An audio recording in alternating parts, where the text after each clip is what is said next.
பல விலங்குகளுக்கு வால் அப்படிங்கிறது இருக்குது. ஆனா மனிதனும் ஒரு விலங்கினம் தான். ஆனா மனிதனுக்கு அந்த வால் இருக்கிறது இல்ல. ஸோ ஆரம்ப கால மனிதர்களுக்கெல்லாம் பார்த்தீங்கன்னா, வால் அப்படிங்கிறது கண்டிப்பா இருந்திருக்குது.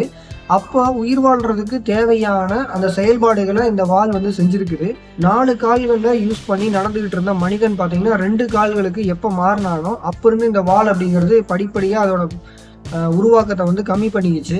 பொதுவா விலங்குகளுக்கு இருக்கக்கூடிய அந்த வால் பல வழிகள்ல உயிர் வாழ்றதுக்கு அது பயன்படுது.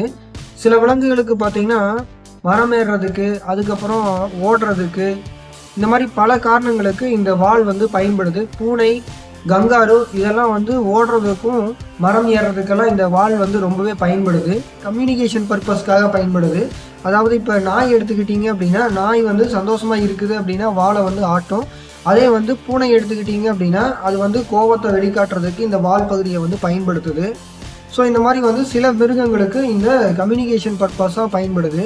சில விலங்குகளுக்கு பார்த்தீங்கன்னா டிஃபென்ஸாக பயன்படுது. இப்போது முதலை இருக்குது அப்படின்னா, முதலை வால் பகுதியில் அடிக்கும். அதே மாதிரி பாம்பு இருக்குது அப்படின்னா, பாம்புக்கும் ஒரு குறிப்பிட்ட அளவு வால் பகுதியை நம்ம சொல்லலாம்.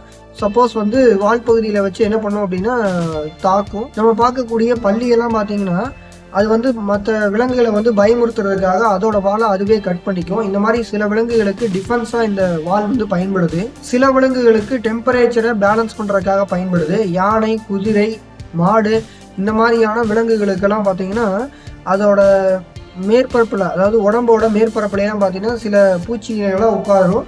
ஸோ அதையெல்லாம் தட்டி விடுறதுக்காக இந்த வால் இருக்குது. அது மட்டும் இல்லாமல் டெம்பரேச்சரை அது மெயின்டைன் பண்ணிக்கும். அது காற்றையெல்லாம் அதோட சர்ஃபேஸில் பட வைக்கிற மாதிரி பயன்படுத்திக்கும். சில விலங்குகளுக்கு பார்த்தீங்கன்னா, ஒரு இடத்துலேருந்து இன்னொரு இடத்துக்கு மூவ் ஆகிறதுக்கு வாழை வச்சுட்டு அது ஒரு இடத்துல இன்னொரு இடத்துக்கு மூவ் ஆகுது. அணில் எடுத்துக்கிட்டிங்கன்னா, மரம் ஏறும்போது பார்த்தீங்கன்னா ஸ்டெபிலிட்டியை கொடுக்கறதுக்காக இந்த வால் பகுதியை பயன்படுத்துது. சில விலங்குகள் இந்த வால் பகுதியை எக்ஸ்ட்ரா கைகள் மாதிரி பயன்படுத்துது. அதாவது குரங்கெல்லாம் எடுத்துக்கிட்டிங்கன்னா, அது ஒரு இடத்துல அப்படியே ஸ்டேஷ்னரியாக இருக்கணும் அப்படின்னா இந்த வால் பகுதிகளை பயன்படுத்திக்குது. ஸோ இந்த மாதிரி வால் அப்படிங்கிறது உயிர் வாழ்கிறதுக்கு தேவையான சில செயல்பாடுகளை செஞ்சுக்கிட்டு இருக்குது. ஆனால் மனிதனுக்கு பார்த்தீங்கன்னா, இந்த மாதிரியான எந்த ஒரு செயல்பாடுகளுக்கும் வாலை பயன்படுத்த தேவை. நமக்கு கருவில் இருக்கும்போது வால் போன்ற ஒரு பகுதி உருவாகுது.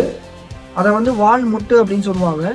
ஆனால் நாளடைவில் அந்த கரு வளரும் போது பார்த்தீங்கன்னா, இந்த வால் முட்டு பகுதியானது சுருங்கிடுது. அதாவது அதோட வளர்ச்சியை கம்மி பண்ணிக்குது. ஸோ மனிதனோட பரிணாமத்தில் பார்த்தீங்கன்னா, இந்த வால் பகுதி அப்படிங்கிறது பயன்படாமல் இருக்கிறதுனால தான் இப்போ யாருக்குமே வால் இருக்கிறது இல்லை.